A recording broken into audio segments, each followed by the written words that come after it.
ಆತ್ಮೀಯ ಬಂಧುಗಳೇ, ಶ್ರೀರಾಮಚರಿತ ಮಾನಸ ಸುಂದರಕಾಂಡ ಇದರಿಂದ ಚೌಪಾಯಿಗಳು ಮತ್ತು ದೋಹೆಯನ್ನು ತಿಳ್ಕೊಳ್ಳೋಣ.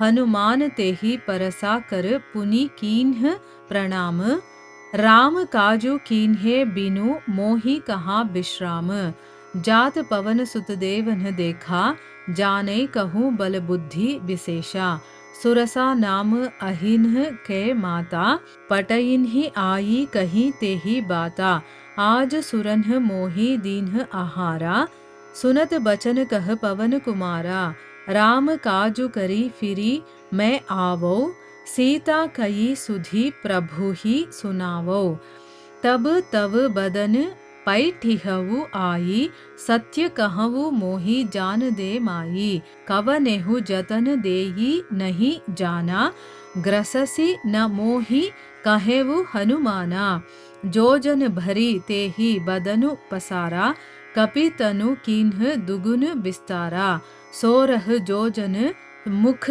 तेहि ठयवु, तुरत पवन सुत 32 भयवु, जस जस सुरसा बदनु बढ़ावा, तासु दून कपि रूप देखावा, सत जोजन तेहि आनन कीन्हा, अति लघु रूप पवन सुत लीन्हा, बदन पयिठी पुनि बाहिर आवा, मागा बिदा ताहि सिरुनावा, मोहि सुरन्ह जेहि लागी पठावा, बुद्धि बल परमु तोर मै ಪಾವಾ. ಇವು ಚೌಪಾಯಿಗಳು ಮತ್ತು ದೋಹೆ. ಈಗ ಇದರ ಅರ್ಥವನ್ನು ತಿಳ್ಕೊಳ್ಳೋದಕ್ಕೆ ನಾವು ಪ್ರಯತ್ನ ಮಾಡೋಣ. ಇಲ್ಲಿ ತುಳಸಿದಾಸರು ಹೇಳ್ತಾರೆ, ಮೈನಾಕ ಪರ್ವತ ಹನುಮಂತನಿಗೆ ವಿಶ್ರಾಂತಿ ತಗೊಂಡು ಹೋಗು ಅಂತ ಹೇಳ್ತಾನೆ. ಆಗ ಹನುಮಂತ ಆ ಮೈನಾಕ ಪರ್ವತವನ್ನು ತನ್ನ ಕೈಯಿಂದ ಮುಟ್ಟಿ ನಮಸ್ಕಾರ ಮಾಡಿಕೊಂಡು ಈ ರೀತಿ ಹೇಳ್ತಾನೆ, ಅಯ್ಯ, ಶ್ರೀರಾಮನ ಕೆಲಸ ಪೂರ್ಣವಾಗದೆ ನನಗೆಲ್ಲಿಂದ ಬಿಡುವು ಸಿಗುತ್ತೆ, ಎಲ್ಲಿ ವಿಶ್ರಾಂತಿ ಸಿಗುತ್ತೆ ಅಂತ ಹೇಳ್ತಾನೆ. ಅಂದರೆ ಇಲ್ಲಿ ಮೈನಾಕ ಪರ್ವತಕ್ಕೆ ತಿರಸ್ಕಾರ ಮಾಡಲಿಲ್ಲ, ನಾನೇನು ತಗೊಳ್ಳಲ್ಲ ಅಂತ. ಆದರೆ ಕೈ ಮುಟ್ಟಿ ನಮಸ್ಕಾರ ಮಾಡ್ಕೊಂಡು ನಾನು ವಿಶ್ರಾಂತಿ ತಗೊಂಡಿದ್ದೆ ಲೆಕ್ಕ ಅಂತ ಇಟ್ಕೊಳ್ಳಿ. ನಿಮ್ಮ ಮಾತಿಗೆ ನಾನು ಗೌರವ ಕೊಡ್ತಾ ಇದ್ದೀನಿ, ಆದರೆ ನನ್ನ ರಾಮನ ಕೆಲಸ ಮುಗಿಯೋವರೆಗೂ ನನಗೆ ವಿಶ್ರಾಂತಿ ಅನ್ನೋದೇ ಇಲ್ಲ ಅಂತ ಹೇಳ್ಬಿಟ್ಟು ಮುಟ್ಟಿ ನಮಸ್ಕಾರ ಮಾಡಿಕೊಂಡು ಮುಂದೆ ಹೊರಟೋಗ್ತಾನೆ. ಇಲ್ಲಿ ಅಗೌರವವನ್ನು ಕೂಡ ನಾವು ತೋರಿಸ್ಬಾರ್ದು, ಶಿಷ್ಟಾಚಾರ ಅನ್ನೋದು ಇರಬೇಕು. ಬೇರೆಯವ್ರೇನೋ ಹೇಳಿದಾಗ ನಾವು ಅವರಿಗೆ ಏನು ಇವ್ರಿಗೇನು ಗೊತ್ತಿಲ್ಲ, ನನಗೇನು ಹೇಳೋದು ಇವರು, ಆ ರೀತಿಯೆಲ್ಲ ನಾವು ಮಾಡ್ತೀವಲ್ವಾ, ಅದು ನಿಜವಾಗ್ಲೂ ಶಿಷ್ಟಾಚಾರ ಅಲ್ಲ. ಅವ್ರಿಗೆ ನಾವು ಕೊಡಬೇಕಾಗಿರುವಂಥ ಗೌರವವನ್ನು ಕೊಟ್ಟು ಮಾತಾಡಿಸ್ಬೇಕು. ಆದರೆ ನಮ್ಮ ಕೆಲಸವನ್ನು ನಾವು ಯಾವತ್ತೂ ಮರಿಬಾರ್ದು. ಪವನಸುತನಾದಂಥ ಹನುಮಂತ ಹಾರಿ ಹೋಗ್ತಾ ಇರೋದನ್ನ ದೇವತೆಗಳೆಲ್ಲ ನೋಡ್ತಾರೆ. ಇದೇನಿದು, ಹೋಗಿ ಹೋಗಿ ಯಾವುದೋ ಕಪಿಯನ್ನ ಕಳಿಸ್ತಾ ಇದ್ದಾರಲ್ಲ ಸೀತೆಯನ್ನ ಹುಡುಕೋದಕ್ಕೆ, ನಿಜವಾಗ್ಲೂ ಇವನು ಕೆಲಸ ಮಾಡ್ತಾನ ಅಂತ ಅಂದ್ಬಿಟ್ಟು ಅವ್ರಿಗೇನೋ ಯೋಚನೆ. ಅವ್ರೇನು ಮಾಡ್ತಾರೆ, ಆ ಹನುಮಂತನ ಬಲವನ್ನ ಬುದ್ಧಿಯನ್ನ ಪರೀಕ್ಷೆ ಮಾಡಬೇಕು ಅಂತನ್ಬಿಟ್ಟು ಸರ್ಪಗಳ ಮಾತೆ, ಅವಳ ಹೆಸರೇನು ಸುರಸ ಅಂತನ್ಬಿಟ್ಟು ಅವಳನ್ನ ಅವನ ಹತ್ರ ಪರೀಕ್ಷೆ ಮಾಡೋದಕ್ಕೋಸ್ಕರ ಕಳಿಸ್ತಾರೆ. ಅವರಿಗೆ ಒಂದು ಅನುಮಾನ, ಏನು ಈ ಕಪಿಯನ್ನ ಕಳ್ಸಿದಾರಲ್ಲ, ನಿಜವಾಗ್ಲೂ ಇವ್ರು ಕೆಲಸ ಮಾಡ್ತಾರೋ ಇಲ್ವೋ ಅಂತಂದ್ಬಿಟ್ಟು ಟೆಸ್ಟ್ ಮಾಡೋದಕ್ಕೋಸ್ಕರ ಈಗ ಕಳಿಸ್ತಾ ಇದ್ದಾರೆ. ಅವಳು ಬಂದು ಹನುಮಂತನ ಹತ್ರ ಹೇಳ್ತಾಳೆ, ದೇವತೆಗಳು ಈ ದಿನ ನನಗೆ ಒಳ್ಳೆ ಉತ್ತಮವಾದಂತಹ ಭೋಜನವನ್ನ ಕಳಿಸಿದ್ದಾರೆ. ನೋಡಿ, ಇಲ್ಲಿ ಡೈರೆಕ್ಟ್ ಆಗಿ ಹೇಳ್ತಾ ಇಲ್ಲ, ಇಂಡೈರೆಕ್ಟ್ ಆಗಿ ಅದೇ ಮಾತನ್ನು ಹೇಳ್ತಾ ಇರೋದು.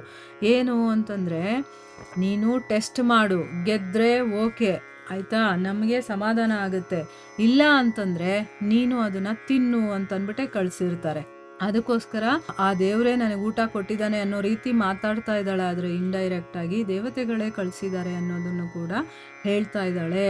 ಇದನ್ನ ಕೇಳಿದ ತಕ್ಷಣ ಪವಮಾನ ಏನ್ ಹೇಳ್ತಾನೆ, ಅಮ್ಮ, ಶ್ರೀರಾಮನ ಕೆಲಸವನ್ನ ಮುಗಿಸಿ ನಾನು ಹಿಂದಿರುಗಿ ಬರ್ತೀನಿ, ಬಂದು ಶ್ರೀರಾಮನಿಗೆ ಸೀತಾದೇವಿ ಎಲ್ಲಿದ್ದಾಳೆ ಅನ್ನುವಂಥ ಸಮಾಚಾರವನ್ನು ತಿಳಿಸ್ಬಿಡ್ತೀನಿ, ಆಮೇಲೆ ನಾನು ಬಂದು ನಿಮ್ಮ ಬಾಯನ್ನು ಪ್ರವೇಶ ಮಾಡ್ತೀನಿ ಅಂತ ಹೇಳ್ತಾನೆ.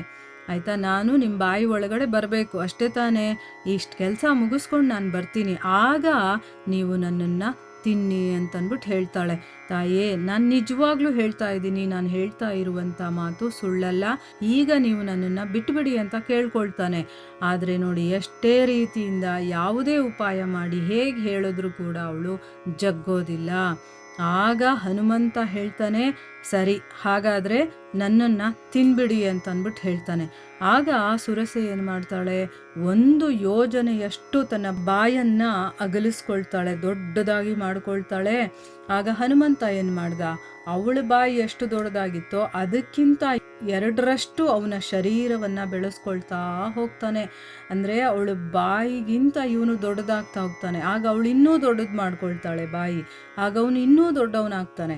ಆ ರೀತಿ ಬೆಳೀತಾ ಬೆಳೀತಾ 100 ಯೋಜನೆಗಳಷ್ಟು ಬಾಯಿ ಅವಳು ಅಗಲಿಸ್ಕೊಂಡು ನಿಂತ್ಕೊಳ್ತಾಳೆ. ಆಗ ಆ ಮಾರುತಿ ಏನು ಮಾಡ್ತಾನೆ, ತುಂಬ ಸೂಕ್ಷ್ಮವಾದಂಥ ರೂಪವನ್ನು, ಅಂದರೆ ತುಂಬ ಚಿಕ್ಕದಾಗಿ ಆಗ್ಬಿಡ್ತಾನೆ.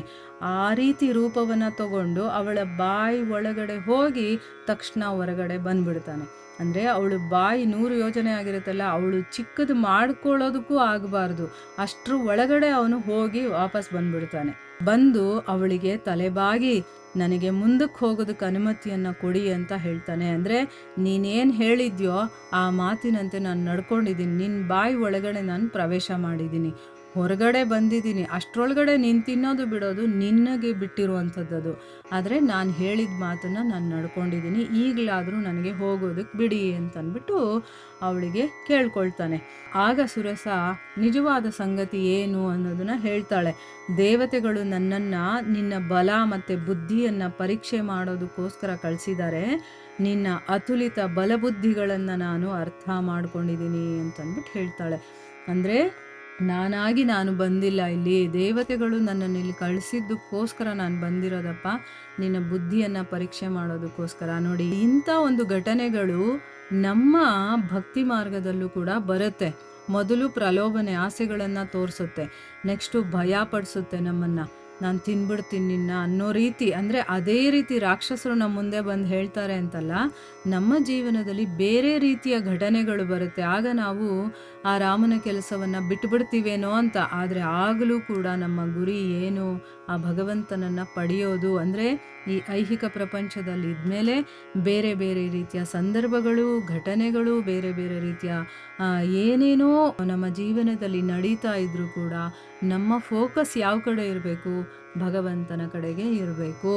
ಬೇರೆದೆಲ್ಲ ಆಗುತ್ತೆ, ನಮ್ಮ ಲೈಫಲ್ಲಿ ನಡೀತಾ ಇರುತ್ತೆ, ಅದ್ರ ಕಡೆ ತಲೆ ಕೆಡಿಸ್ಕೊಳ್ಬಾರ್ದು ನಾವು. ಅದು ತಂತಾನಾಗಿ ಬರುತ್ತೆ, ಹೋಗುತ್ತೆ, ಆಗ್ತಾ ಇರುತ್ತೆ. ಆದರೆ ನಾವು ಬುದ್ಧಿವಂತರಾಗಿ ಅಲ್ಲಿ ಯೋಚನೆ ಮಾಡಿ ನಮ್ಮ ವಿವೇಕವನ್ನು ಜಾಗೃತವಾಗಿ ಇಟ್ಕೊಂಡಿರ್ಬೇಕು, ಅದನ್ನು ಕಳ್ಕೋಬಾರ್ದು. ನಮ್ಮ ಗುರಿ ಏನಿದೆಯೋ ಅದ್ರ ಕಡೆ ನಮ್ಮ ಫೋಕಸ್ ಇರಬೇಕು. ಅದನ್ನು ನಾವು ಇದರಿಂದ ತಿಳ್ಕೋಬೇಕು. ಆಯಿತಾ? ಇಲ್ಲಿಗೆ ನಾವು ನಿಲ್ಲಿಸೋಣ. ಹರೇ ಕೃಷ್ಣ.